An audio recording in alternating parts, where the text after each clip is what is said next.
So welcome to another episode of the Michael Calderin Show with co-host Vanessa Reyes. Vanessa, how you doing today? I'm doing good, Michael. How are you doing? Great. We had a great show last week, and Just the two of us. yes, it was just the two of us as we reconvened from pandemic times with a Yes. newer platform.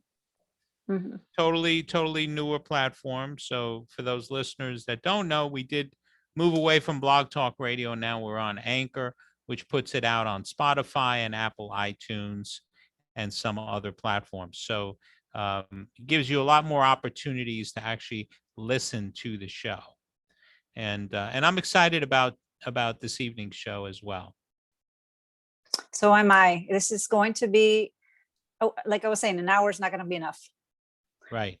Absolutely. Mhm. So we have Joe Sanchez, who's joining us from here in Florida, although he's in a different part of Florida than we're at. We're in South Florida. So Joe Sanchez is in a different part of Florida. And then we also have Joe Murray, who is joining us from New York. So what I'm going to do is I want to bring Joe Murray on first to kind of set the foundation and the tone, if you will.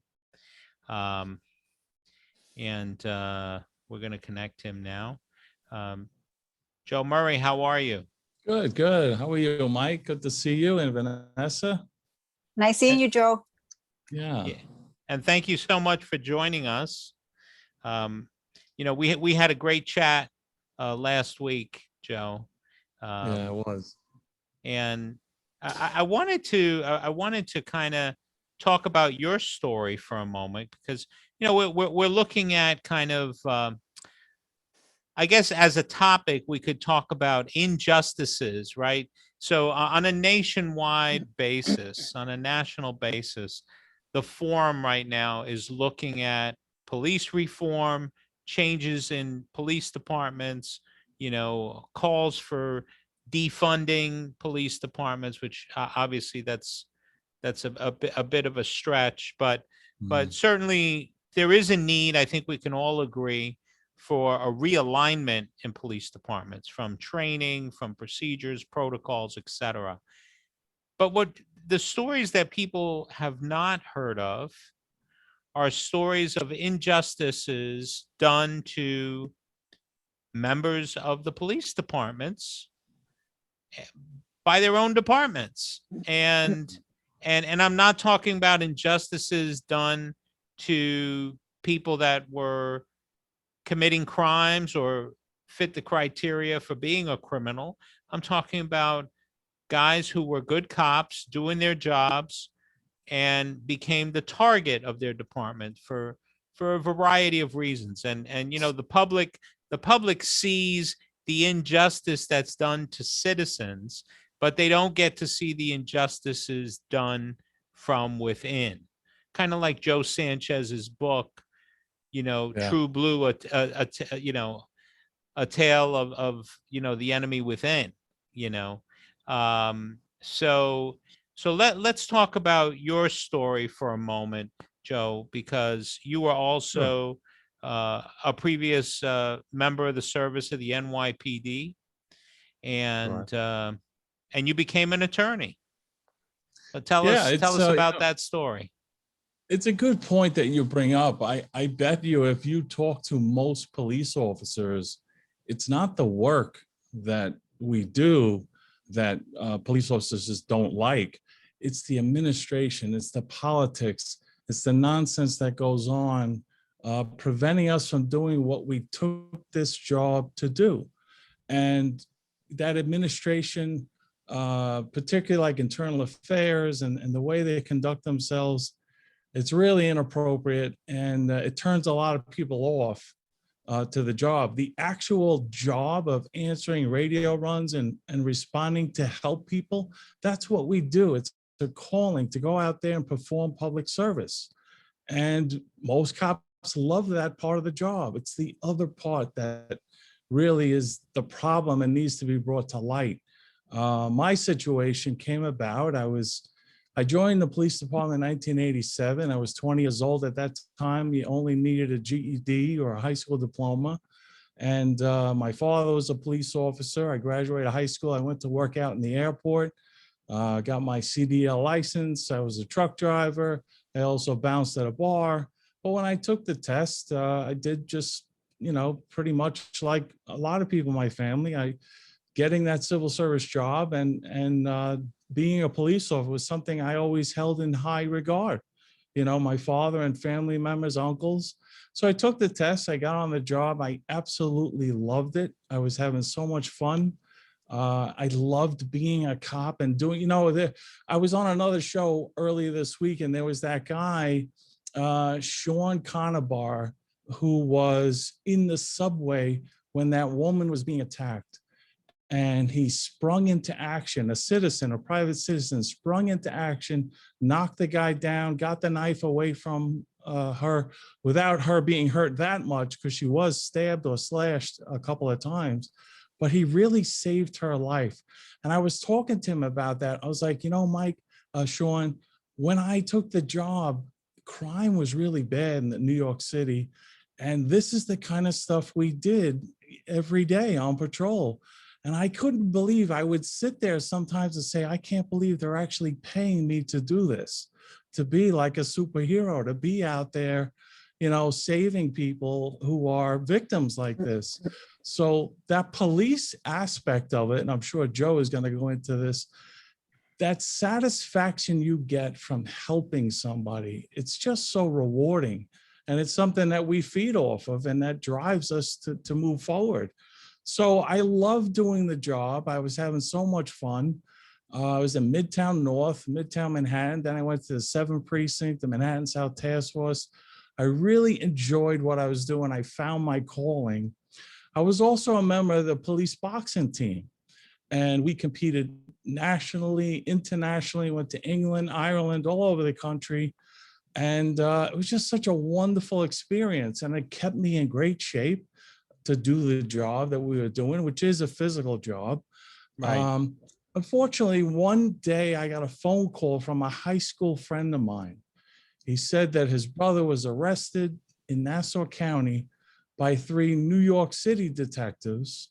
He went to his house, they handcuffed him, they smacked him around. They brought him back to the 10th Precinct. They gave him a desk appearance ticket and they cut him loose. So when I talked to him, because I knew his brother, we all played football together at John Adams. And when I talked to him, I asked him like, what was going on? And he was like, look, I know you're a cop and cops stick together. And, I understand that. I'm really just concerned, because he got released, he got his DAT, it was over. He goes, but I'm just concerned that this guy has some personal angst against me. He goes, what happens next when he comes after me again? So I just want to cut you off 1 second, Joe. I just want to explain. Sure. A DAT is a desk appearance ticket. Vanessa, that was your job. Now, I had another question, because you said about the superhero, and it just got me thinking that there's obviously a lot of people on the force, or not a lot, but some people who can't handle that superhero status, the power that comes with the job, the authority that comes with the job. That is an issue. And that's something that, we would do together at the bar afterwards. You do your own counseling with this, about, talk about what you did during the day. That's why the camaraderie is so important. We would stick together and go out together and talking. And Joe, I'm sure will share this with you. Talking about this trauma that you experience is the greatest therapy for it. And talking amongst your colleagues, it was just, it's a great point that you bring out. And, you self-critique yourself and each other about tactics. It's just so important to have that, closeness on the job. And people look at it and interpret it the wrong way, but it is a valuable tool to be together and talk about it therapeutically, and then also for your own safety and tactics. So great point. I'm glad you raised it. But just to get back to that, so the next day I was working in the 7th Precinct at the time, and I said, gee, I'm going to go to my squad. when I say squad, that's the detective unit. Each precinct has a detective squad. So I said, let me go to my squad, see if they know this guy, and they can call him and say, hey, listen, you know, let's let off this guy. So I went to my squad, nobody knew him. So at the time, I had two cops that had to go to Madison Square Garden. There was a Baptist music festival, and they had a detail. They had to be there for security. So they asked me for a ride up to Madison Square Garden. That's Midtown South Precinct, which is next to the 10th Precinct. By the time we got there, I said, gee, you know, I'm already here. Maybe I'll just run upstairs and talk to this guy myself. I take pride in my ability to talk to people, that I'm a people person. I'm a patrol cop. I'm out there talking to people all day long. So I figured, it's just something you'd rather do in person than on the phone. So I walked up and I went to see the guy, and I talked to him, and I said, hey, you arrested a friend of mine yesterday. And as soon as I mentioned my friend's name, he's inflating his chest. He starts poking me on my chest. Your friend's a F and this and that. So I push his hand off of me. I'm shocked by this. I push his hand off of me. I said, yeah, well, he says you handcuffed him and smacked him around. So he shoves me, I shove him back. He throws a punch at me. I'm a little better at it than he is. And That's where the boxing comes in. That's right. Oops. So I broke his jaw. Sadly, I never intended to hurt him. That's not what my goal was, but I only hit him once and I backed up. I was shocked by the whole thing. Here I am in full uniform. I'm a police officer. So unfortunately, this detective had a real ego, and he was really upset by this whole thing, and went to his supervisors, and I got arrested. I was arrested in uniform on duty for excessive force, for assaulting. Actually, I threw one punch, and the funny part is I threw one punch and I got charged with 2 counts of assault too. One causing a serious physical injury because he had a bilateral fracture. His jaw was broken on both sides. And 2 was assaulting a police officer, which was hysterical. But now, as you imagine, especially you, Mike, you know how the job is. I had friends on the job. Every time I would go fight, I got a chief or, big boss standing next to me taking pictures. So a lot of the guys knew me. So I call a couple of friends, and the duty captain comes in, and I was so glad to see him. His name was Michael Vies. He was a knockaround guy. I was like, oh, thank God. He comes in. He comes over to me and he says, look, I got a phone call from so-and-so. What the hell happened here? So I said, look, he wanted to know, was there anything else going on here? Was it just really a push and shove fight that you had? I said, yeah, that's it. I didn't even know this guy. So he took me out of the arrest processing room, kept me in the CO's office, and said, look, let's see if we can work this out. The detective, so upset by this, ended up calling up the chief of detective's office. They went up the ladder, and the chief of detective's office, chief of detective Joe Borelli at the time, took offense to the fact that a detective was in a fight with a cop and the detective was injured. So he ordered me back into the arrest processing room. So I ended up having to go through that whole process. I ended up going to the grand jury. I testified. I spoke to them. He spoke to them. I threw one punch in self-defense. I remember it. I was looking around the room, talking to the grand jurors, and they voted no true bill. No true bill means they didn't indict me, and the charges were all dismissed, which was great. And then they tried to fire me, and I just couldn't understand that. The department charges, they served me with charges which mirrored the criminal charges.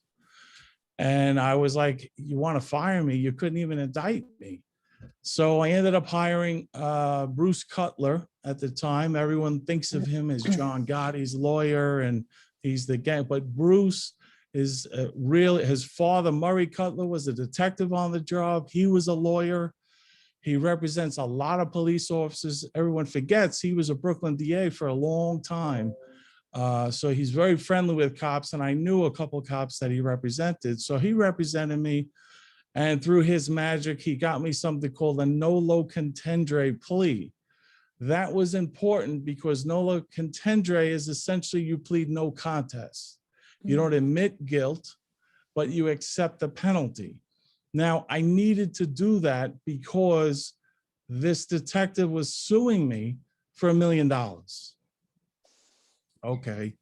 It took 8 years to go to trial, the civil lawsuit.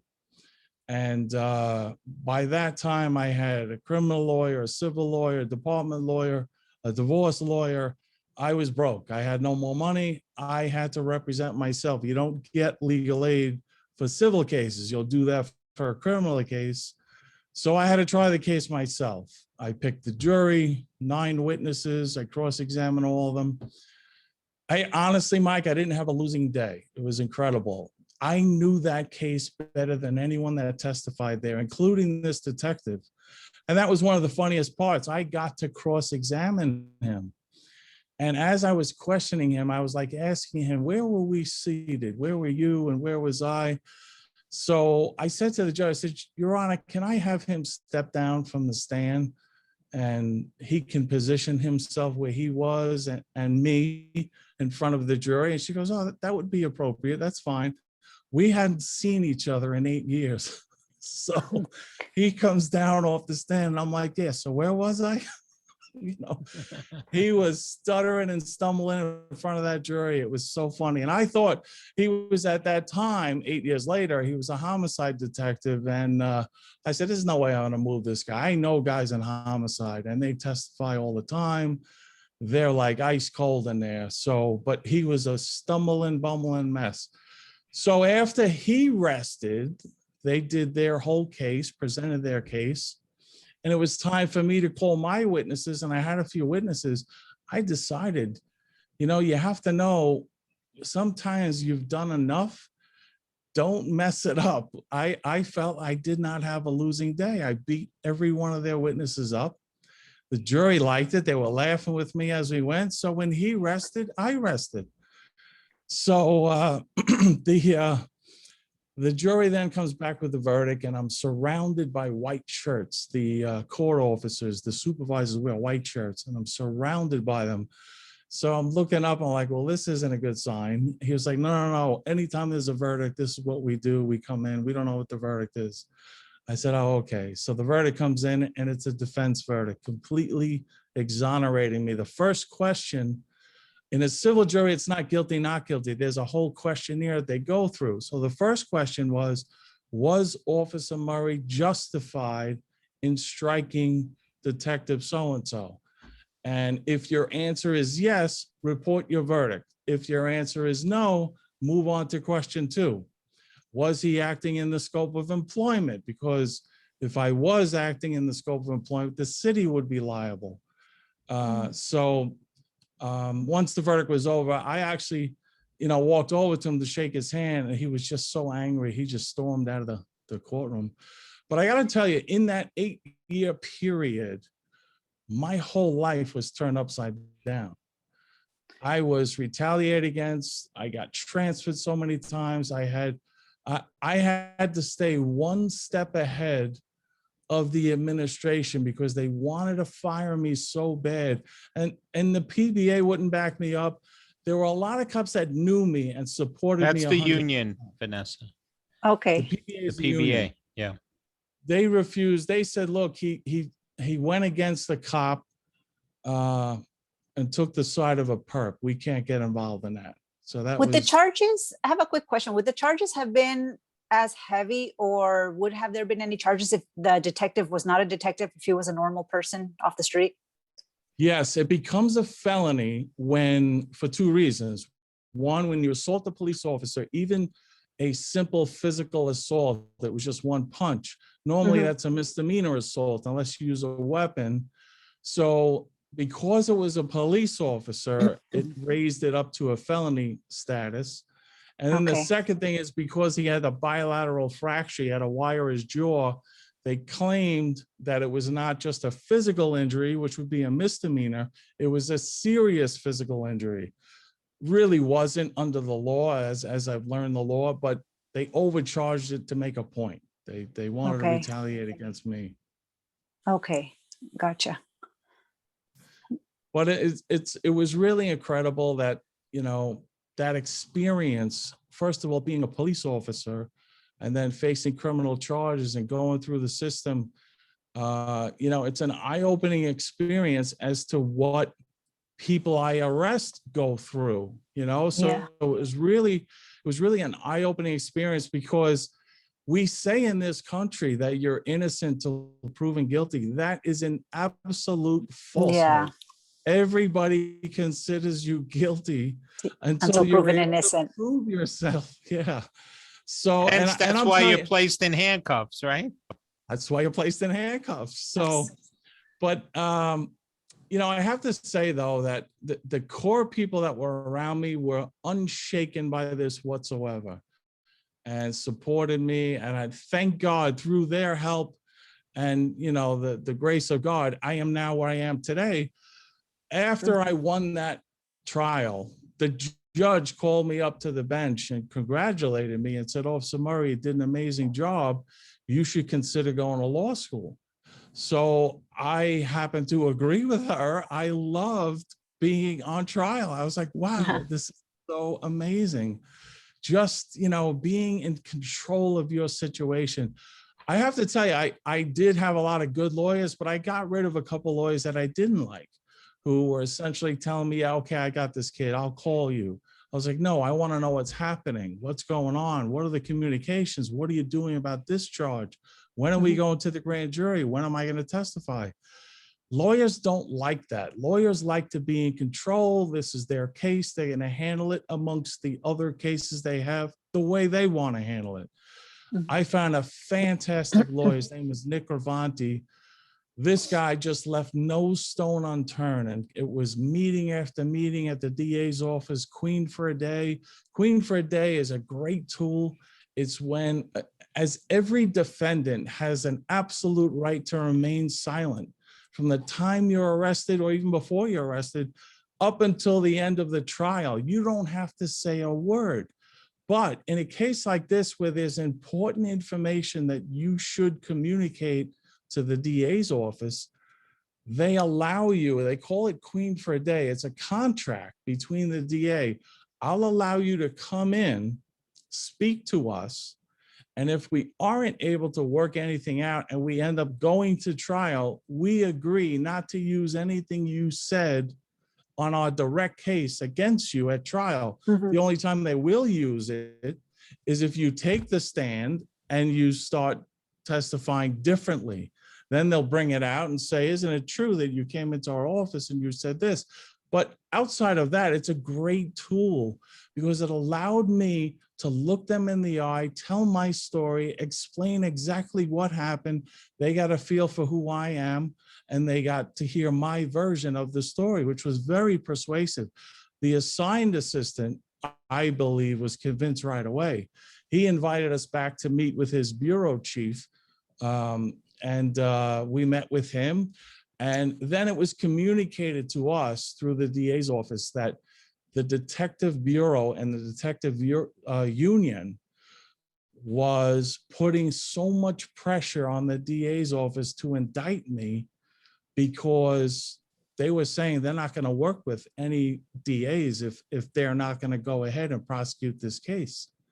So the DA's office said to us, said, "Look, we can't dismiss this because of the politics. We're going to present it to the grand jury fairly. You'll both have an opportunity to go in there and talk to the grand jury and let the chips fall where they fall." And the prosecutor did. He presented it very fairly. I was very happy with the way he presented it. I mean, he went after me a little bit about the boxing, which I thought was unfair, but it wasn't unexpected. But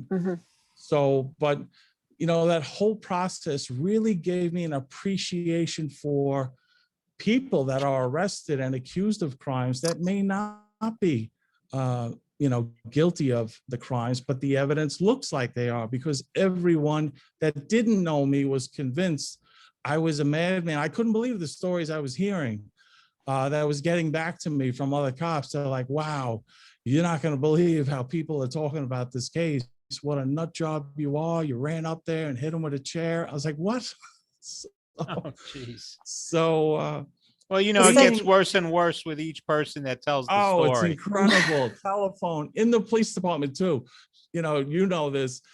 Joe will tell you, in the police department, telephone is the worst. It gets worse and worse with each person who passes it along. But I got to tell you how fundamentally that experience really empowered me, because I took it upon myself as a high school graduate to study the law. I really needed to learn the law, justification, Article 35 of the penal law. I memorized it. I started reading cases about it. I started really deciding, as I went through this process, wow, the law is fascinating. And I got to tell you, as a police officer, it's so empowering to know the law. And I'm not talking about just the penal law, like to know how criminal procedure and process, like reading case law, to know exactly. And the whole process of teaching law, this is why when I went to law school, it really wasn't hard for me. I loved it. It's done by the case method, where they'll take actual cases and you take the fact pattern of that case and they apply the law to it. It's just so logical. It makes perfect sense. And it's a great way to understand it, because you have these facts in your head. And after having been a police officer and been through a lot of this, I'm like, oh, wow. So that's why we're allowed to do that. That it was just so empowering to learn all this information. So I ended up, it was actually 2001, January 2001, when that trial was done. And I just started, that was my first semester of college, September 2000, and I just finished up. And I really was committed. I said, I'm going to do this. So I started my second semester. I was trying to do it while I was on the job. And then 9/11 hit. And that really rocked me, going through that. I just had a rough experience. I had 2 young kids at the time, and my kids were terrified. My son, his best friend in school, and he was only about 5 at the time, his best friend in school, his father didn't come home. His father died at Ground Zero. But at the time, nobody knew that. We just knew that, it was chaos. The buildings collapsed. We didn't know everyone was dead.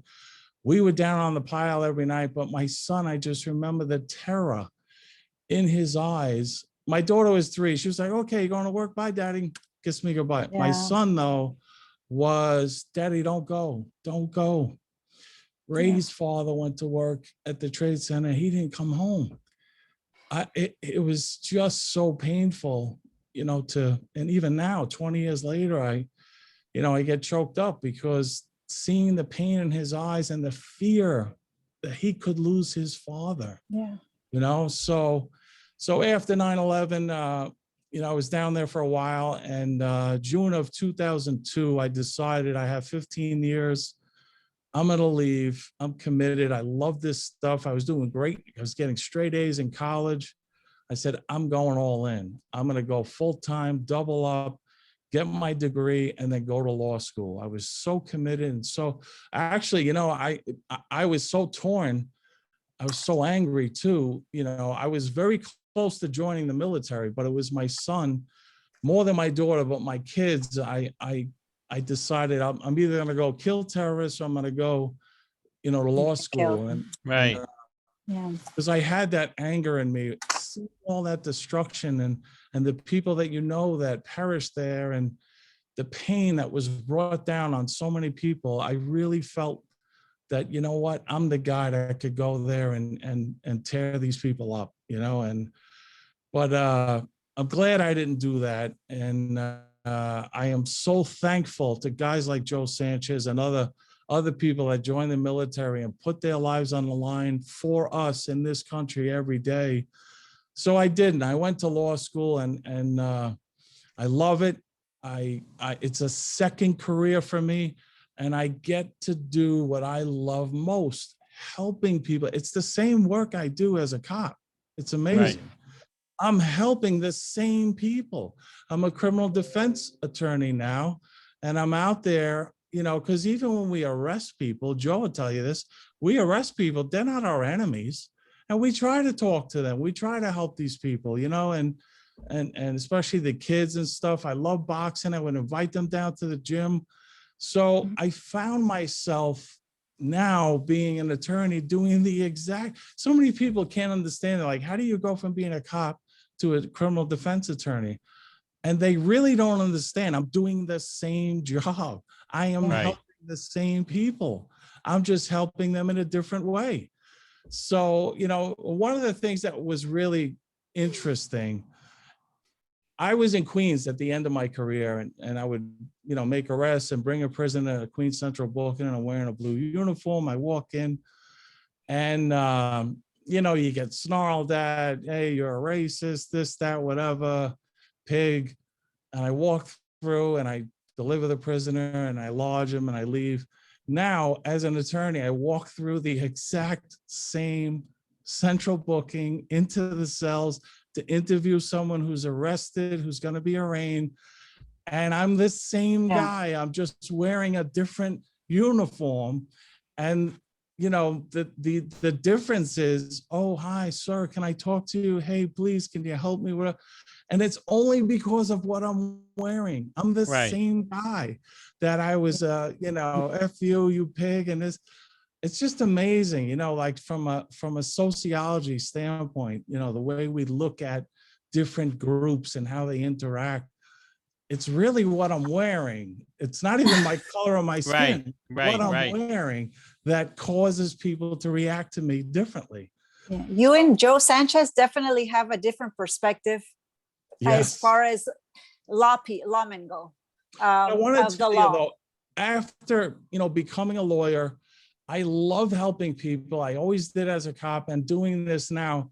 The people that I really enjoy helping are police officers, especially now where police officers are coming under attack like never before. And make no mistake about it, when cops do bad things, I'll call them out for it. But for the most part, I love being available and there to help these police officers because they work so hard. And I know they're good people and they're doing a very difficult job. And there's not a lot of friends out there for police officers. So when I see someone like Joe Sanchez and the way he was wronged in so many ways and continues to be wronged, I'm humbled by his service to the military, to the cities, state corrections. I am humbled by what he's done in his life. And I love that I have the tools and the ability to help someone like him. And I thank you for letting me do that, you know, on this show, just to let people know what we're doing here. Right. And let's talk about Joe Sanchez. I have to keep remembering we have two Joes as guests today. You know, but let's talk about Joe Sanchez and actually let's have him join the convo at this point. And he's been very patient while we've been chatting away. How you doing, Joe Sanchez? I'm doing well, thank God. It's a pleasure to be here. It's a pleasure to see Joe there. I keep saying he's got send. Yeah. Same here, man. I'm just humbled by you and everything you've done. I'm enjoying your book.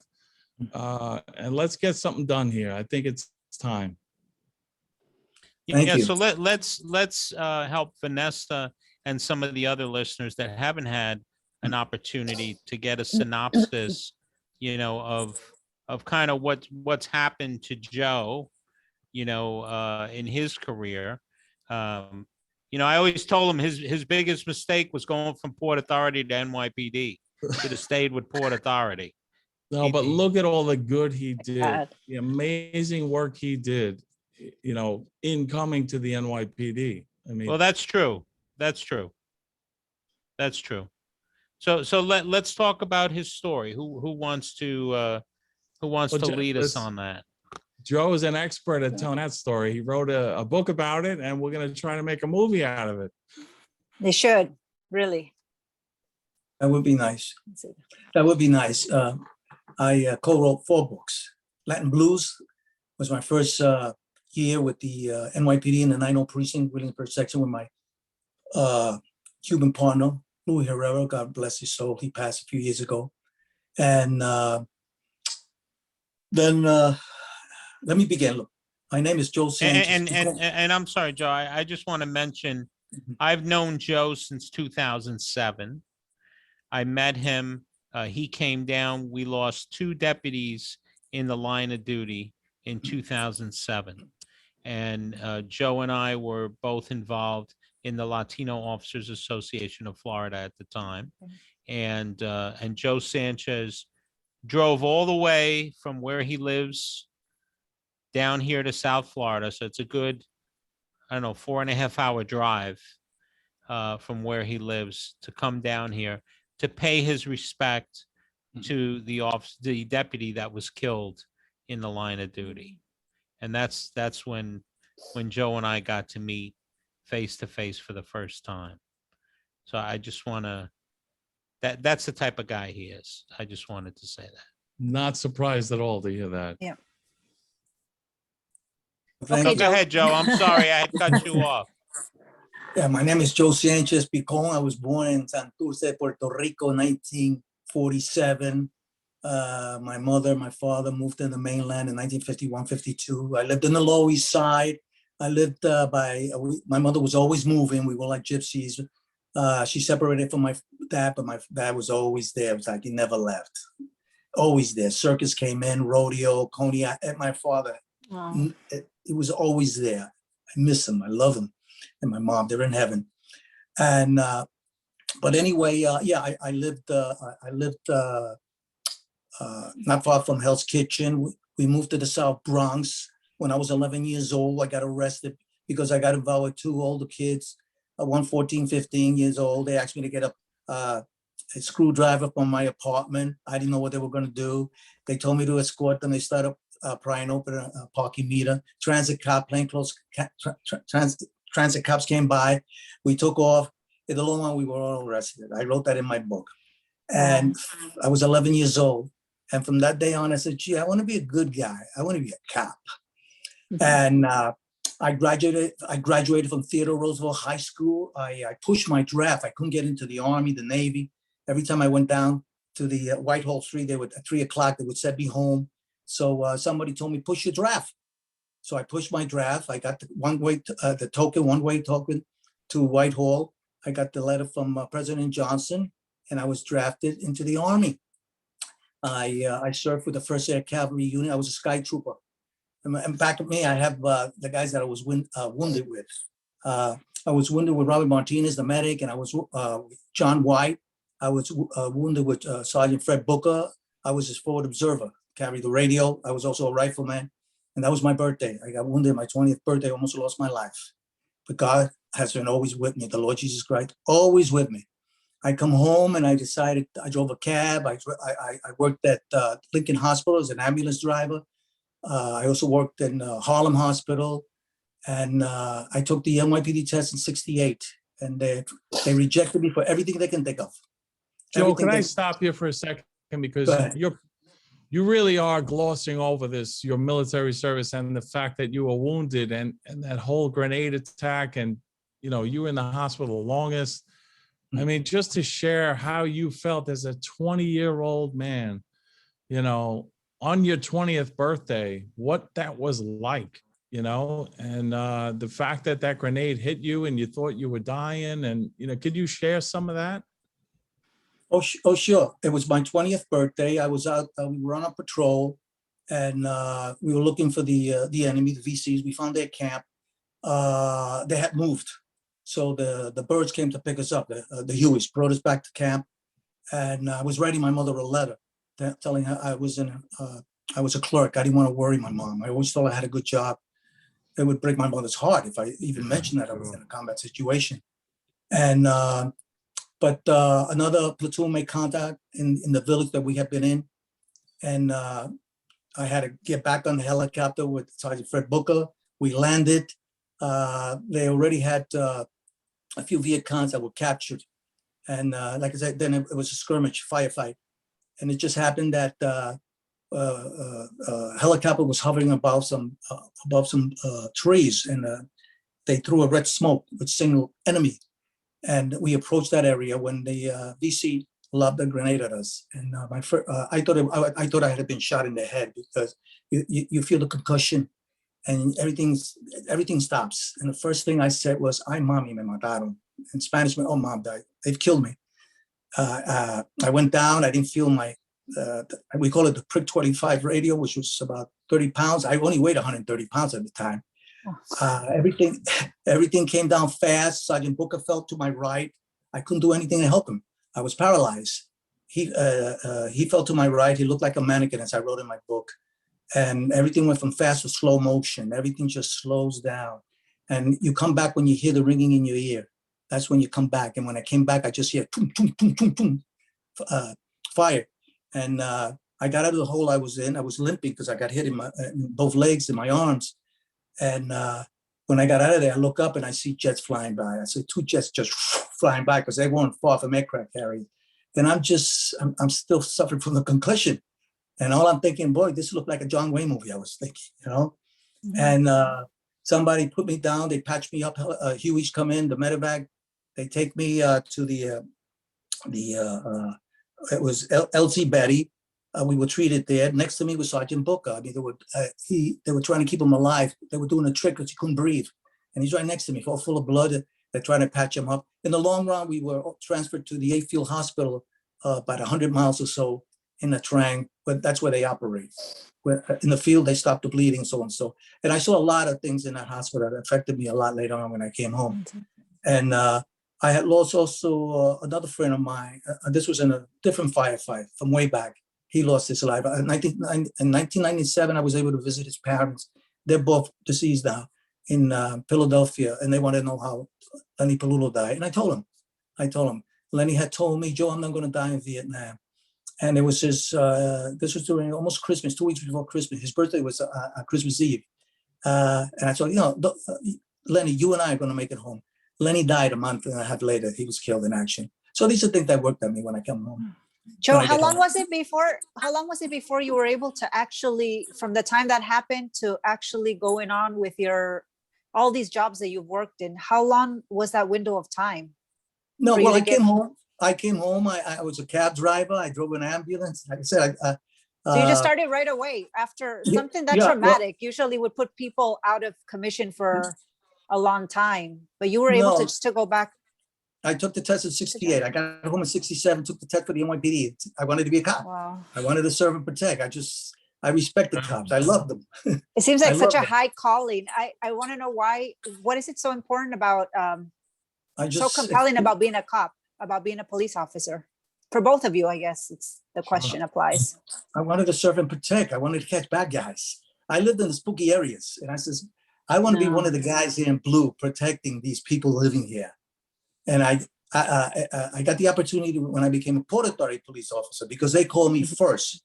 So in 1970, I became a Port Authority police officer, and I wrote some stories about that experience. I spent 3 years with the Port Authority police. People tell me, why did you leave the Port Authority? They would tell me. What? Because I wanted to get back into the concrete jungle, the heavy. And I just want to clarify, for listeners and for you, Vanessa, the Port Authority Police Department is a separate police department of the NYPD, and it is an agency that has multi-state jurisdiction, and although the name is Port Authority of Police of New York and New Jersey, they actually have jurisdiction in some other states, Connecticut and others, where there's Port Authority vehicles or equipment or other things that kind of pass through those states. But they are a separate department from the NYPD. That I was actually a bit familiar with because I lived in Hoboken for 5 years. So I'm a bit familiar with the Port Authority. Yes. Okay. All right. Excellent. Yeah. Well, they're bi-state agencies, so we have police power in both states. And Port Authority cops can live in Jersey and New York. So that's Yeah, I The spent one of time, a the, lot of time in both places, and I remember the Port Authority, and yeah, they were separate entities. But I'm sorry, yeah. I interrupted you. No, I Go, spent 3 years. I spent 3 years there, and I learned a lot. I learned a lot as a cop there. I can tell my story, but it's all in my book. And I made some good arrests. I remember my first homicide collar there, off-duty collar, while I was a Port Authority cop. Collar is But an then, arrest. Oh, and a okay. collar is an arrest. You I know, thought it was they like grab a you by the collar. collar. You know, the cops grab you by the collar. Okay. And after 3 years, I finally the NYPD called me, and I entered the police academy in October of 1973. It was, as I wrote in my book, in the academy, when they gave me the badge, it just seemed a little heavier because it felt like now I got by being heavy was I got a bigger responsibility now, because now Yeah. I'm going to be involved in a lot of action. Don't forget there are 5 boroughs in the city of New York, 8 million people. And I was very proud to be a Puerto Rican cop. Oh, I was proud of that job. But now as a NYPD cop, I even felt proud. I was going to go back into the NAM. I felt like I was back in war. Mhm. That's the way I felt. I wanted to serve and protect. And I loved it. The meaner the precinct you put me in, the more I loved it. Don't put me in a B house, C house, A house. Joe, you're definitely a special breed. I don't think most people would be angsty to go back into that, into the war Well, environment. I got involved in 7 shootings when I was a Puerto Rican cop. I was forced to shoot at Wow. 4 different individuals, different incidents. And I got involved in a lot of off-duty because I wouldn't say no. I got involved in off-duty college because when I saw a crime, I had 4 kids to go home to and my wife, Yeah. but I couldn't turn my back. I know cops that said, I'm not getting involved in this. Even in radio line, I'm going home. I'm not picking up that job. I said, I'm picking up the job. That could be my mother. That could be my brother. That could be my father. That could be my Right. cousin calling for help. I'm going. And I used to call my wife. I'm not coming home. I just made an arrest. Oh, you've been away for 2 days. Well, I'm sorry. I had to make a collar. And I make collars as far as rescue. And I remember I rescued this one young girl who was kidnapped for ransom. Mhm. I rescued her. Off duty, I had to do it because the lieutenant behind the desk wanted the detective that assigned to the case to come in. But the mother was already in the precinct saying, I got the ransom money. I got to meet him in a half an hour. Well, you're going to have to wait. I told her, wait for me outside. She was with her brother. We went in my own car, and I made that arrest. And the girl was being held in an apartment. I got involved in that. The lieutenant didn't like me, wanted to bring me up on charges for disobeying an order. I says, go ahead, because when we go to the trial room, we're going to see who's going to really come up against charges. Because if I had acted the way I did, that girl could have been hurt. Your job was to get the squad, get other police officers assigned to this case, not wait for the detective to come in an hour later. It's ridiculous. Mhm. I mean, I work with guys that should never have been police officers. They didn't call you Fearless Joe? Because that should be your nickname. No, I was No called Fear the Joe. I was called the arrest machine. the super Arrest cop. machine. Yeah, I did Mhm. read that. Yeah. yeah, the arrest machine. I just loved the job. I loved it, and it broke my heart when they locked me up. They locked me up for an arrest that my partner and I made on April 13th. When was it? 1982. Arrested some drug dealers. One alleged that I ripped them off. When we all brought them into the precinct, Internal Affairs came in, Lieutenant John Verworth, he interviewed all the other drug dealers. They said, Sanchez never took any money from me. We didn't see him take any money from the drug dealer that was alleged that I took money from. And it was unsubstantiated. But they were facing a lot of time in prison. Somebody convinced them, if you want out, tell the grand jury that he ripped you off. Every one of you. He ripped you off for more than $250, $500. And that's how I got indicted. If the grand jury had heard my case, if I had been arrested first, I would have been able to tell the grand jury my story. I would have never been indicted because my partner was never indicted. I was the target. I would have been able to tell the grand jury exactly what happened. They would have been asking questions. But in a secret indictment, you only hear one side. And the Right. person that has control is the DA. And they Mhm. indicted me knowing that I had immunity, because when I locked up these individuals, when I went to see the assistant DA in criminal court, I had told him that one of the drug leaders made an accusation that I ripped them off. He should have told me right now, well, then you're going to have to waive your immunity. Sign this paper. So next day when we go to indict these people, if we find out that you did wrong, we can indict you. I never waived my immunity. So once I testified in that grand jury with my partner, the law says you can't touch this guy for anything.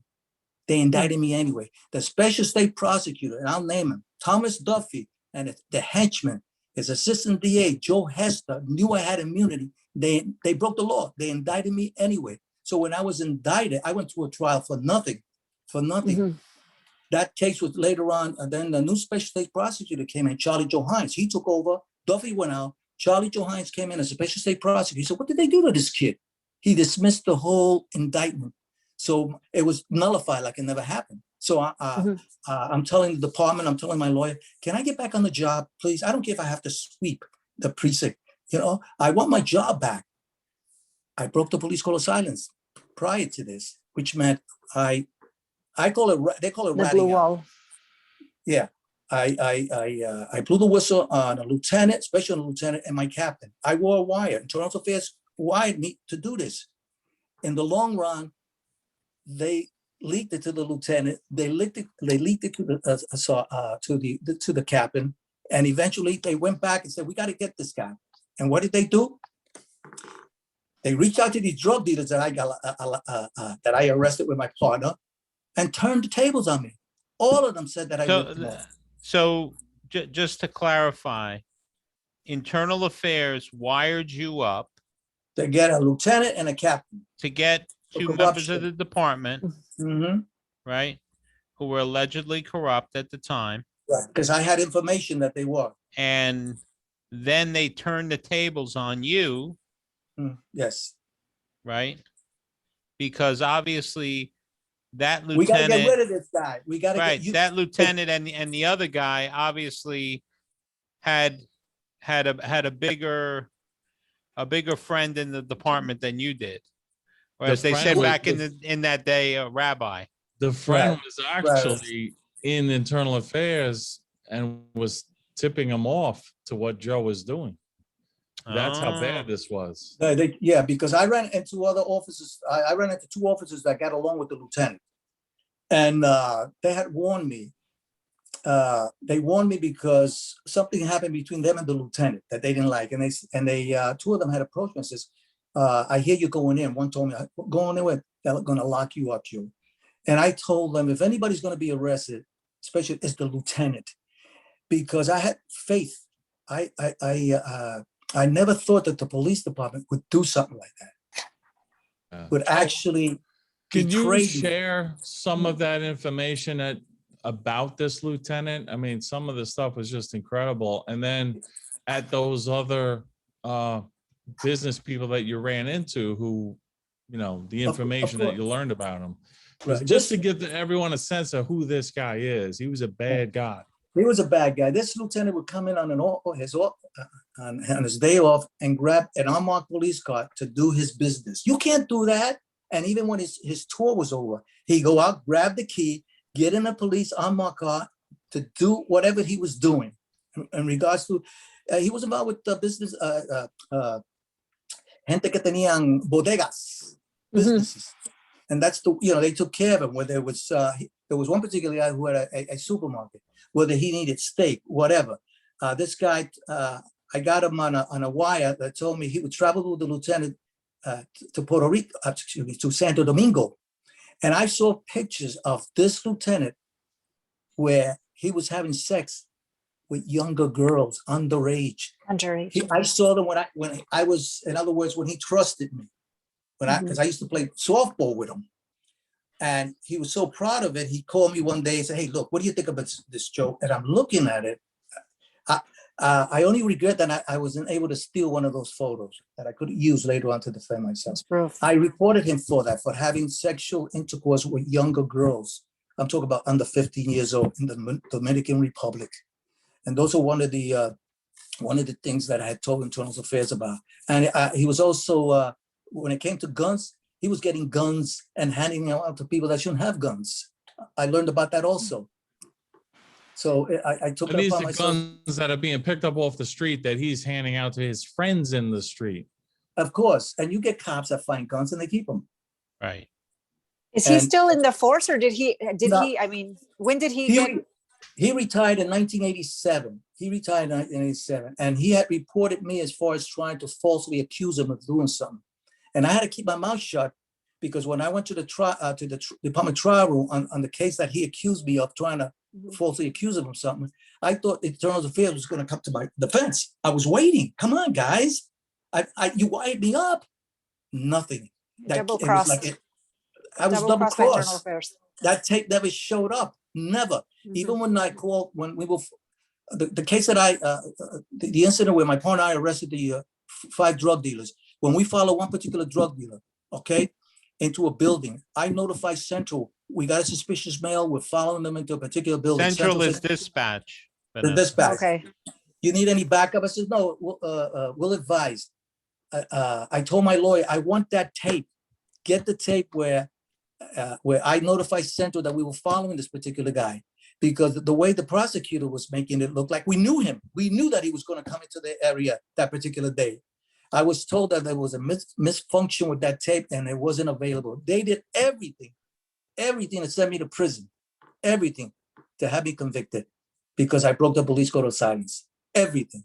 And eventually when I was indicted, even when I went to trial, the reporter, she came out to the corridor once and she told me, I can't believe they did this to you. Even the court officers said, I can't believe they put you through this. This is ridiculous, this case. Ridiculous. Everybody thought it was ridiculous. I even had a captain that called me. They got nothing on you, Joe. And then I had a lieutenant, and I'll name him, Primo Flores. He became a captain later on. He was a lawyer for the advocate's office. Before I went to the appellate court to try to get my job back, I was in one police plaza, and he tells me, if the appellate court goes your way, they're not gonna give you a hearing. They're gonna give you the job, because if they give you a hearing, it's gonna open up a can of worms of what they did to you, But eventually the appellate court went against me, because at the time the police commissioner had the right to hire me, even though I was exonerated. The Daily News wrote me up, injustice system, KO super cop. El Diario La Prensa wrote a nice article on me. The jurors, one juror for all the jurors, wrote a letter on my behalf to get me back on the job. You ended up having a lot of the people support, the public support. Yeah, I had 2 There were congressmen, petitions, right? a senator and a congressman wrote me like, put him back on the job. But Chief Estevilla came to your aid too. Chief Estevilla. Well, he was a sergeant at the time, but he came to my aid, and it was tough for me. It was tough for my family, because when it hit the newspaper, it made me look bad. I was embarrassed. I didn't even want to go out shopping with my wife, but she was strong enough to tell me, Joe, let's go. We got to go shopping. It was embarrassing for my kids.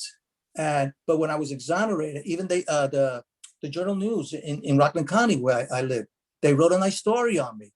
But Benjamin Ward, who was the police commissioner at the time, one of my supervisors, Captain Ray Brucey, God bless his soul, I met with him. I went to his house to talk to him. And he said, Joe, the reason that Benjamin Ward did not bring you back is because you broke the police code of silence. That was the reason. So my story gets deeper and deeper, because again, I was able to become a mailman. I did that for 3 years. I ran into drug dealers while up in Haverstraw while I was delivering the mail. Yeah, all I had was my mace now. I didn't have a gun. I had my Weren't mace, you a but, yeah, correction? Weren't you a corrections officer as well? And Yeah, ran after into that, people that you Yeah, arrested? in 1989, I left the Department of Correction. I went to the academy up in New York, and I was assigned to Sing Sing. I couldn't wait to go behind the wall. I couldn't wait. I kept it quiet. Nobody knew that I was a cop. But as soon as I went in there, I ran into inmates I locked up. And I was assaulted 4 times. Long story on that. But working those galleries, I mean, you're surrounded by, Sing Sing had 2,000 inmates. And I can tell you another So story. all in all, through your career, you went through 3 different academies. Right. Yeah.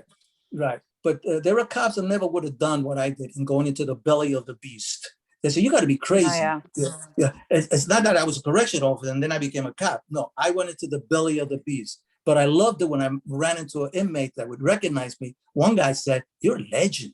You're a legend. I said, I'm a legend? Yeah. They know you're here. And so I wasn't going to go home and tell my wife, oh, I can't go to work. I mean, they know me. The word was they're going to shank me. I was going to get stabbed in the back. I used to wear still had my bulletproof vest from the police department, because they had stolen everything on me. I worked in the 3-4 precinct. Cops stole everything on me. A few days after I got arrested, the word was he's a rat. They stole my equipment. They stole my equipment. And when I went up there with my 10-year-old boy to get my equipment, I met Gary Dugan. He was the delegate, Gary Dugan. And I said, Gary, man, they stole my equipment. I'm here with my son, 10-year-old boy. He said, well, I'm sorry to hear that, but we got a collection for you, Joe. I says, yeah. He took out $20. $20. It says, this is your collection. He was sending me a message. Go screw yourself. And I couldn't do any. I wrote that in the book, but I changed his name, Gary Dugan. That's his real name. And I says, you know, Gary, I was just arrested a few days ago. I'm chasing because I was also accused of assaulting the drug dealer. I said, if it wasn't for my little boy that's here, 10 years old, and I was angry with him. I said, I would freaking break your nose and spin on you, but I'm not going to do that. I'm in enough trouble. You'd have pulled a Joe Murray on him. Yeah. But I'm glad I didn't. I couldn't do it. But these are the things I went through. And then from Sing Sing, I transferred to Kentucky State Prison because we bought a home over there. And I saved him his life also. I got the records up. I saved him his life. And during that incident, I also got hurt. But I always jumped into it because I'm a correctional officer. I'm supposed to be there to protect staff and the inmates. I jumped in there. I never thought about the danger. Even when I got involved in a few shootings, I never thought about it. I just did what I had to. I loved it. It's the adrenaline is going. I loved it. I only thought about it later. After the incident was over, I would say to myself, gee, I got kids to go home to. What am I doing? But then again, I do it again, and I do it again, and I do it again. And I through was this there to serve all, and protect. I loved it. Like Joe, I loved the job, and they took it away from me. They stole it from me. and They through they this stole my all, pension. through everything you've been through and being exonerated, etc., the police commissioner refused to appoint you back to the police department as a member of the Yes. service. Right. I took it to the appellate court, and one funny thing that happened in the appellate court, when they heard my 5 judges are there, there was a female judge and four male judges, the appellate court on Madison Street. I remember being there with my partner, Herman Velez, in my appeals court from the PBA. And when it was all over, the female lawyer for the department, for the police department, the city, came over to me and says, may I speak to you privately? I said, sure. I says, my job is to defend the city. But what I'm about to tell you, if you repeat it to anybody else, I'm going to have to deny it. But I got to get it off my chest. I said, what is it? And she dropped the F-bomb, the word bomb. But you know what I'll give you a better euphemism. She says, they screwed you, and I hope you get your job back. And she walked away. Even the lawyer for the city was on my side. Yeah. There is no justice. Yeah, justice for some, but when they say justice for all, it doesn't exist. It doesn't exist. And it doesn't matter. All the commendations that I got in NYPD doesn't do anything for me. What am I going to do? You know, what? My Purple Heart over here means a lot. I got it over here. That means a lot to me. That means a lot to me. I shed blood for the country. Joe, you chronicle all of these stories, the war, your career as a police officer, in your 4 books. The 4 books are about the police force? The first book is my first rookie year. And the other books, my first book, Latin Blues, Red Herring, and 3 of my books are more like a trilogy. And Okay. True Blue, A Tale of the Enemy Within, starts with me being wounded in Vietnam. That's how I start my book, Action, the day that I got wounded on my birthday. And then I go back, I have flashbacks where I go back growing up. Everything that I just told you, it's in my book. And they can all be found on Amazon? Or where can people find your books? Amazon, especially Kindle. I've been doing it for 16 years. A lot of books have got, Kindle. They're getting very techy. Yeah, and they can also go to his website for additional information. It's no longer there.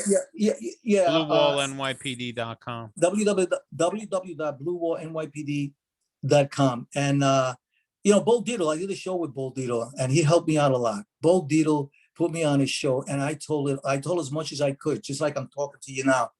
I know I talk fast, but when I think about it, sometimes I get excited. But my problem was I couldn't keep my mouth shut. I used to tell bosses, I got away with it because I was the arrest machine. I was the super cop. I knew what I was doing. If I'd have been a rookie cop or I was a kind of cop that just went home, I would have never got away with it. I had bosses that try to hurt me, talk down to me, and I would say, and I would put them down. No, you're not. I made enemies. And how does your story compare with, say, other people that have been whistleblowers in the police department? Because there's been a number of people. Name me one. In fact, there was one officer just recently that was awarded something in some kind of settlement from the NYPD. That was a detective that got involved because the Internal Affairs chief called him a rat. Yeah. A rat. And from what I understand, he was told to take the blame for another detective, and he wouldn't do it. And he reported it to Internal Affairs, and they gave him a hard time. And he won a lawsuit for from what I understand, $280,000. Yes. Yeah. I can't remember his name right now, but that just happened recently. No, I think it happened. Well, it happened a while back. No, but I mean, I think the settlement just happened. Yeah. The settlement was just recently. Oh, okay. All right. But Joe's a humble guy. I mean, Mike, you know this. To be involved in a shooting in the police department, it's very rare. I mean, most cops, rarely fire their gun. Right. And Joe is involved in 4 shootings. This is an incredible, that sequence of events going from one to the next to the next. Right. Good shootings.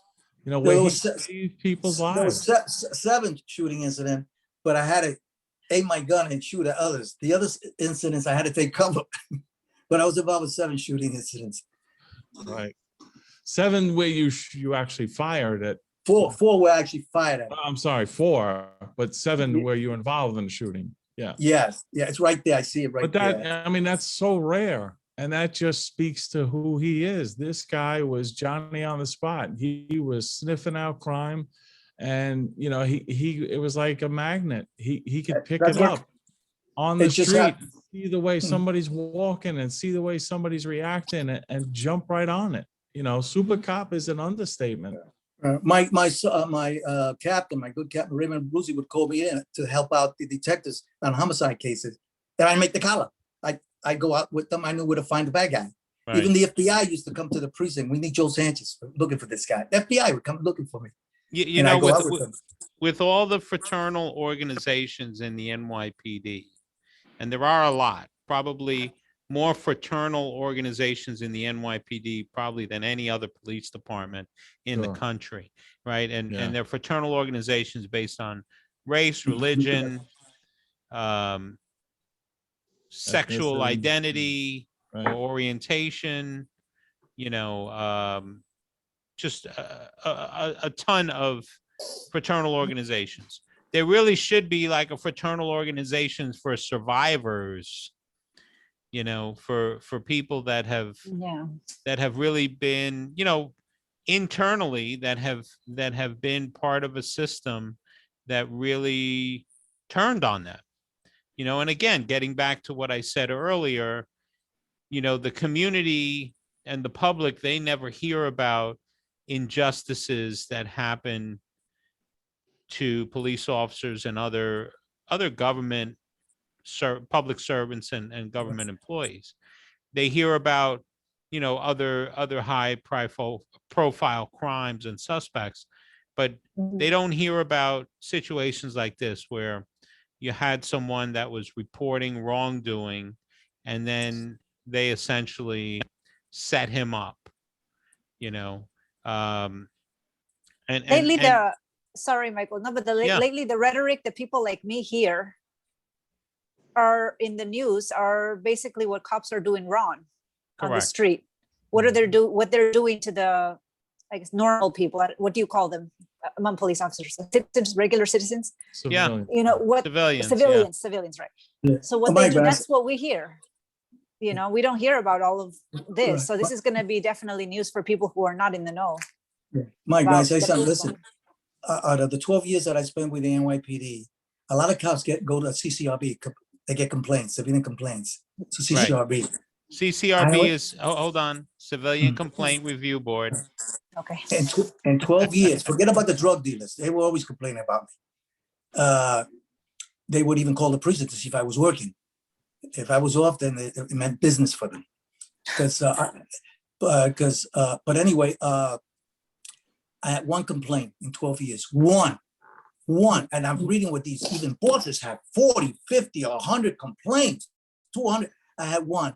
And that's because the guy that was harassing his wife, forcing her to do things she didn't want him to do, when we brought her into the prison, he complained. And I went to CCRB and she was there at my behalf. She says, no, this officer protected me. The only complaint I got was one in 12 years. And the reason I did not sue the police department was because Phil Caruso, who was the president of the Union PTA, president. Yeah. told me, call me at my house, don't do anything, don't get yourself a lawyer. We're going to bring you back on the job. I had a year to put in a lawsuit. I would have been a millionaire because of what they did to me. A jury would have said, heard my story, and you got to be kidding me. But I was naive at the time to believe that I was going to be brought back on the job. The statute of limitation expired, and that did it for me. That's the only reason. There's an individual out there that has said this about me. Well, why didn't he sue? There's something funny about it. How come he didn't sue? Because I was conned not to sue because I was told I was going to go back on the job. That's why. Yeah. Well, the You trusted them. important thing that we're focusing on now is when you left the job, you left under the terms of Nice. you were terminated, but that after you were terminated, you were exonerated. You were exonerated by the DA himself. The special state prosecutor. That. Now, here's the significance. You were terminated because of that criminal case. And it's called collateral estoppel. Once a court makes a decision about something, another court can't go against that. It's already been decided. I'm sorry, what is it called, Joe? Collateral estoppel. That's what I thought. Once an issue has been decided in one forum, it can't be relitigated. And so it was like a rubber stamp when the police department fired you. But now that criminal case has been vacated and you've been exonerated, we need to go to the police department, and there's something called a name clearing hearing that you can do that, because as of right now, if Joe was to go get a job somewhere and they wanted to seek his employment records, this would be there, that he was terminated for this criminal act. That should not be there, and he's entitled to clear his name. What we really want to do is, because he should have never been fired and he should have never been disciplined in that matter, we're hoping that we can bring this even further. And I think the climate is here where good cops like Joe Sanchez, who were wronged during this prior administrations, and as a whistleblower retaliated, and whistleblowers are retaliated in the worst way. I represent a number of them. And I think the climate is here in New York City, the city council, even our mayoral candidates. Eric Adams is a front runner. The guy's a retired captain on our job. He knows all about this.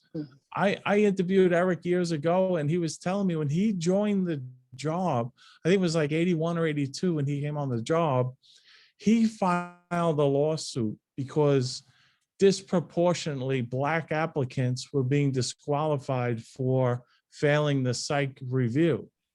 And he filed a lawsuit. So this guy's been in it from the beginning. Joe Sanchez now, because of his situation, and I think, even there may have even been a racial aspect to it. Now, Could appealing, be, yeah. right? I mean, during that time period. So I think the climate is right now to correct some of the wrongs from the past. And you're right about it, Michael and Vanessa, that the focus is on civilians who are being wronged by the police department and criminal justice reform. But there are a lot of cops that were wronged, cops that were doing the right thing and really doing the job the way it should have been done, and they were wronged. So I think they should be restored as well. And hopefully this climate, we can make that appeal and prevail. Right. And that's a great summary, Joe. And to your point too, I think back then we're talking, this was what, late 70s, early 80s, Yeah. right? How many members of the New York City Police Department were Hispanic? Yeah, it was a How different many job were back then. minority, Well, back in the 50s, maybe 60. When I was working, maybe 300. Now 1/3, yeah, 1/3. No, is it 1/3? Yeah, 1/3 of the NYPD are Hispanic. I'd say it's 1/3. probably even more by now, Joe. Probably, yeah. That's a lot. But in regards to my case, I should have never been, first of all, indicted and arrested. It was nullified. It was like it never existed. But because the jury found me guilty for assault in the third degree, they arrested me for burglary, that I broke into an apartment. Are you kidding me? And I said, where was my partner? My partner was with me. They just wanted me. And your partner, Herman Velez, he was never charged with anything. He was never charged. He How is testified that in court. possible? I mean, The jury. That's to why. me, that's the obvious. That's why if I had testified in the grand jury, they would have heard the whole story. But where's his partner? If this is burglary in the first degree, where's his partner? It was a fiasco, total fiasco. I should have never been indicted. But they found me guilty because the jury thought that assault in the third degree was like a slap in the hand, like a harassment. They didn't realize. Right. And then they wrote letters. We made a mistake. He's a good cop. Put him back on the job. Right. So but it's a blessing in the sky. Look, I'll admit, it's a blessing in the sky. You know why? Because I probably would have, I took the sergeant's exam. If I had gone back as a sergeant, I would have been leading the troops. I wasn't going to back off on the bad guys. God forbid. God only knows what might have happened to me if I had gone back on the job. I was able to become a correct. No, you never know. The Lord knows. That's true. I got a better pension. With the VA, they take good care of me. I get 100%. I went into the police department with 40%. It took me years to get 100%. I got it, and I got a better pension that I would have gotten if I had gotten a pension from that job back in 83, 85. So God works in a mysterious way. But as far as and you earned that pension, and we thank you on behalf of a grateful nation. Yeah. We thank you for your service. Yeah. And thank you. If Joe can do something for me to lay it out, that I don't want no back pay. I don't want no back pay. I just want it where it reads he was retired. It has nothing to do with money. It's clear in your name. It broke my heart. I cried when I first got arrested. Not out of fear. I couldn't believe that they would do this to me, really. Yeah. And I knew guys that retired, that these guys, the things they did and they got away. I worked with good cops, don't get me wrong. The average cop that worked on patrol is a good, caring cop. Correct. That's why I was surprised when you said that the lieutenant, the one that had done all those underage girls and done all those things, was able to retire. Because they didn't touch him, because you don't go out. Who was I to go after two bosses? You're not supposed to do that in the NYPD or any job, any law enforcement, especially the NYPD. They cover for bosses. They always did. If they were investigating a cop and it came out that he was connected to, say, a lieutenant or captain, the investigation stops. It stops. Internal Affairs would stop it because the department from the commissioner up did not want a big scandal. And Joe and I know a fella that could tell us all exactly what Internal Affairs is about. He was Internal Affairs. Joe knows who I'm talking about. Sure. Yeah, Internal Affairs is not what people think it is. Correct. Internal Affairs is corrupt. Internal Affairs is really a management tool for the police department. And it's also damage control for the police department. No mayor Yeah. or police commissioner wants a scandal. And, you know, when you look back at like Mike Dowd in the 7-5, they knew about him. They knew about him. Bad cop. They did not want that to come out. And they were just, you know, biding their time. It's passing the buck from one administration to the other. Yeah. The department does not want scandal, does not want, you know, all this corruption. The Dirty 30, when it came out because of Walter Mack. Right. Walter Mack was a federal prosecutor. You know, Walter Mack is the heir to the Mack truck, you know, corporation. This guy, nobody controls him. Nobody, Right. you know what I mean? Like, he's an independent guy. So when he saw this, he went after it. Other people, these political hacks, they get appointed that are in this position. They're told, don't you dare do that. Right. Don't you dare expose this. Let it go. Let it Right. go. And as a result, Mike Dowd was picked up by Suffolk County. How is that possible?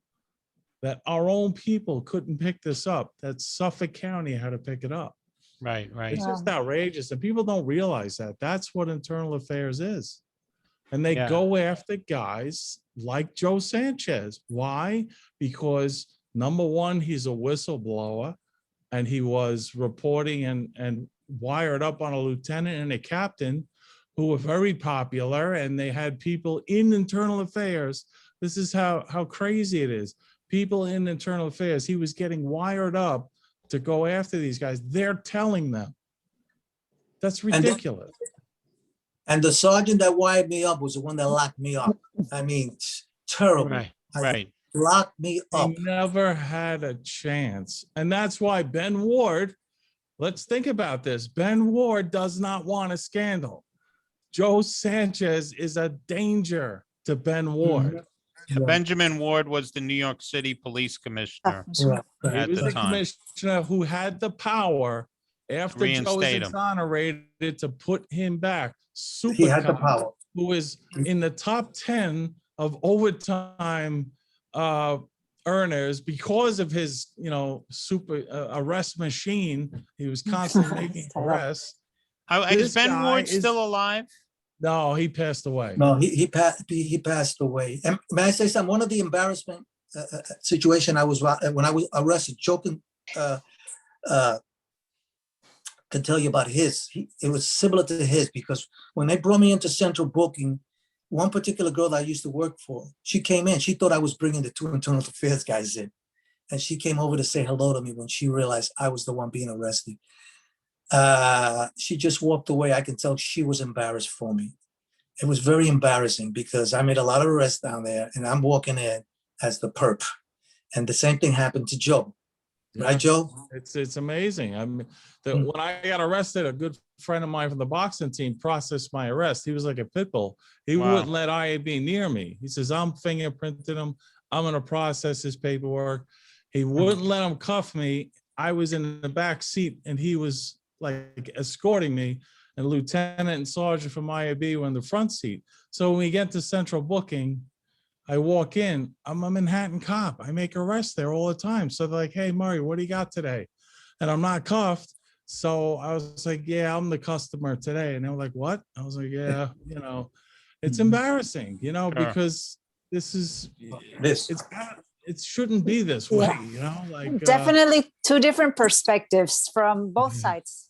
And Yeah. it's a very unique perspective, I'm sure. It And is. I'm- It is indeed.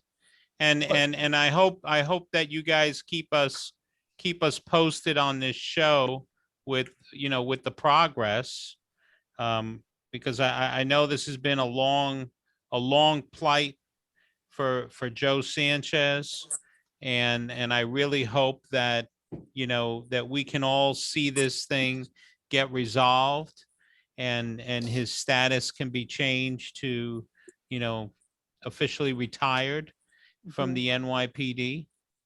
And I want to thank you guys so much for coming on the show. Thank you. And you know, you guys are always welcome on my show. You're always welcome to come back. I mean, we really just scraped the tip of the iceberg here. I'm telling you, an Yeah. hour was not going to be enough. An hour Yeah. or two is not going to be enough. Yeah. And those stories, I'm going to get those books because it's just so, I feel like you really, like Joe, like the other Joe said, you skimmed over a lot of things that were, it's like you lived 5 Significant. lifetimes in one life. Yeah, in one life. Yeah. It's Yeah. amazing. Well, like I said, working in Sing Sing was an experience. I loved it. I had no fear. I loved it. No, I wrote him. When I say Oh, this, I used to make good arrests. I mean, guys that were wanted for murder from the FBI, you name it. And the fact that I was able with my partner, even if I was alone, to make the arrest, to get these bad guys out of the street, send them to prison. I wrote in my book, it was better than, I'm not trying to be funny. It was better than having an orgasm, really. It was, I just felt a euphoric feeling. It was great. It was Definitely great. addicted adrenaline junkie. Yeah, That's right. yeah. That's right. And That's right. I miss Yeah, that job. that's I really exactly do. I what can we still were do it. talking about. I'm 74 years old, but Yeah. if I was on patrol, I could still do it. Mhm. Yeah. But it's over. I got to deal with my nightmares now every night. Seriously, my nightmares. Yeah. No, mental health is very important. And I'm glad you're, at least nowadays, we're able to talk about it more and it doesn't have so much of that stigma that it had back in the day. But it was a pleasure meeting both of you and hearing both of your stories. Truly. Thank you Thank very you. much Thank for your you. service. Thank you. Maybe one day it'll be a Thanks for movie. You having never us. know. Really appreciate I really do think you're onto something. Scorsese or somebody has to pick up that script No. because really. It would be nice. They don't need to embellish my shooting incidents and so on. So they really happened. What happened to me happened.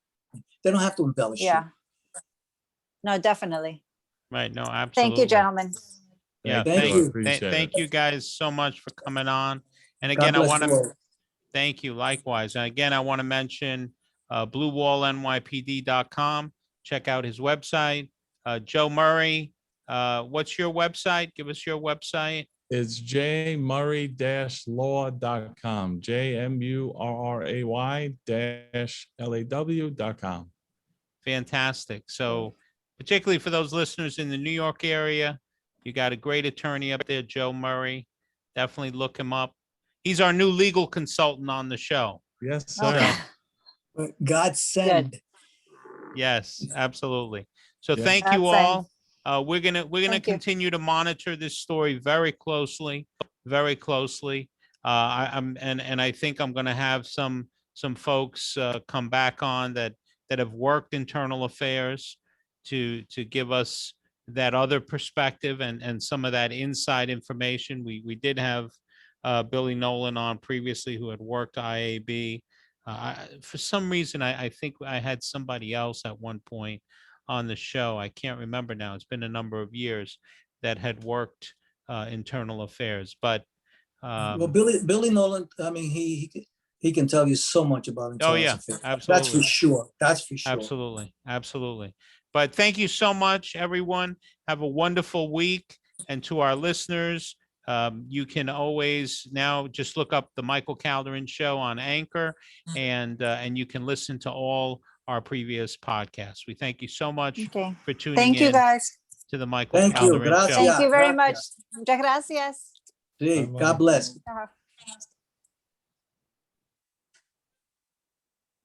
Nice job. Thank Nice. you. Thank you, guys. I really appreciate you guys coming on. And You there? yes, and again, thanks for coming on. Yeah. I'm And, sorry if I spoke fast, but I'm trying to get everything No, going. you're fine. You're fine. And to the listeners, you've been tuned to the Michael Calderin Show. We thank you so much.